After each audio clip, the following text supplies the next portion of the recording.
AIDS affected me. Almost all of my friends passed away, multiple friends. So I would have a group of friends and they would die, and I would make new friends and they would die, and I would make new friends and they would die.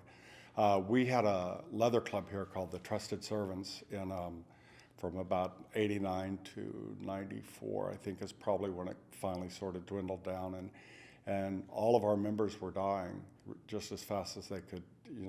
We elected officers based on somebody's HIV status, because you elect somebody who is positive and they'd be dead in 6 months, so we elected HIV negative members, and then I seroconverted in 1994, so it was people in the leather community that were some of the first to go because of the active lifestyles we lived, the partying we did, and the play we did, and it just, all of that culminated. We didn't know, we didn't know in the late 70s, early 80s, that snorting poppers and taking 13 fists in a weekend was going to make you risky, and getting butt fucked by 25 guys in the same night, and we didn't know, and so we were at risk, and we were the first to die.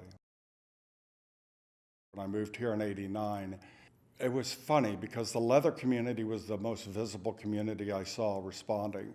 I heard about other communities, the ducal court and the imperial court, and just normal people, but I saw it was the brotherhood of the leather community that helped people come together.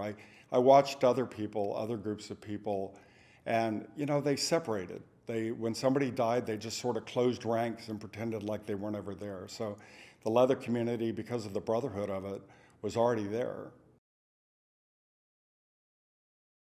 I think the leather community, because it was separate from the major gay community and was looked down on, we were the first ones to be told we couldn't, go on floats in the gay pride parade, that we couldn't wear what we wanted to wear. If we showed up in our leather gear at a fundraiser, people sort of shunted us off to the side so that you couldn't see us, because, that's what John Q. Public was railing about, and still today is railing about. They show pictures of us on our floats and leather people on our floats, and so we were shunted to the side, and it was very closed.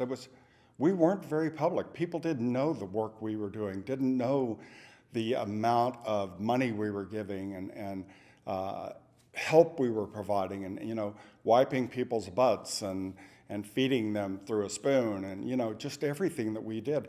We couldn't publicize it because we were outcasts. We were outside the outside, if you will.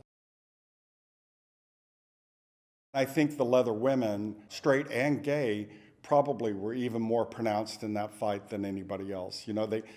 These were people, both, like I said, both gay and straight. Kink is very different. Kink is not something where everything is gay guys only play with gay guys, and lesbians only play with lesbians, and straight people only play with straight people. It's a lot more fluid than that. So you could have a straight woman best friend who is there. They needed to be there because they were watching people get sick and die as fast as anybody else, and so they showed up. In the leather community, it didn't matter what your orientation was, what your gender identification was. You were focused more on the fact that you were helping your fellow members of the leather community, which was remarkable, because that wasn't happening in the greater gay community. I think one of the biggest things the leather community was wrong about, and I still believe this today, was our response was still fighting the civil liberties fight of the 70s. Accept us just as we are, allow us to have the same kind of sex we're having, stay out of our lives, don't close the bathhouses, don't tell us to wear condoms, don't do any of that stuff. And that was, come to find out, here we are 35 years later, and we know that those things really, in the moment, were appropriate, that people needed to change their behavior, because first off, we weren't sure exactly, and second, once we were sure, we needed to respond in kind. People just needed to start protecting each other and our community. We responded wrong for the first part of it. while we were raising money, we were demanding that you didn't tell us to wear a condom. And, it created a problem because it was sort of an antithesis of what we were raising money to do to save lives, and yet we were sort of promoting our own demise, if you will. And at the end, that changed.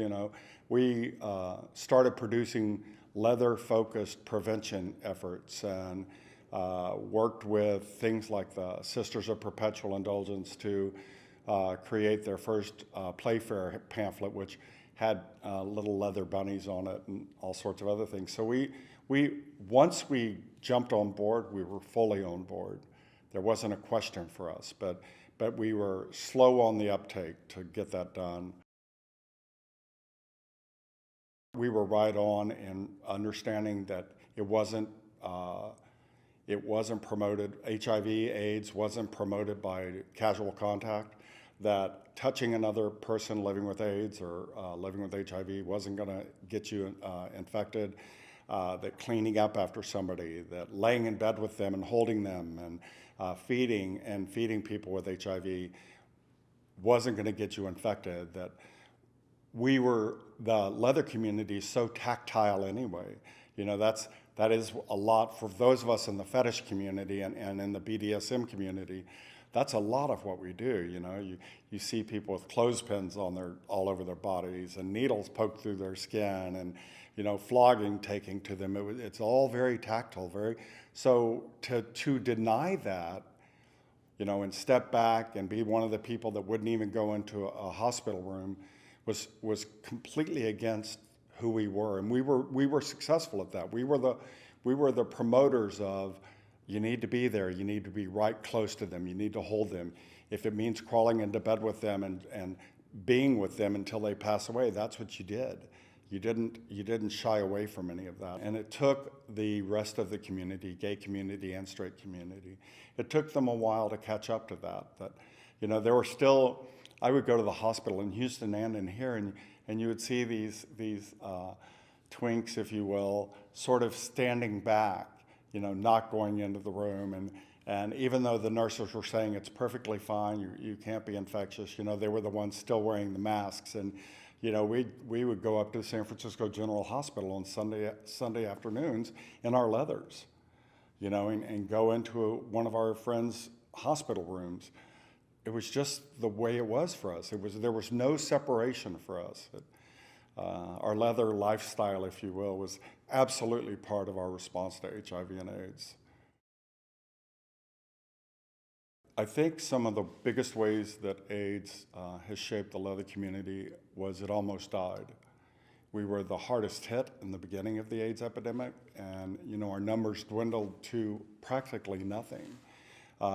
You would be the one going in and taking care of somebody in the hospital bed. They died a week later, and 2 weeks later, you were the one in the hospital bed.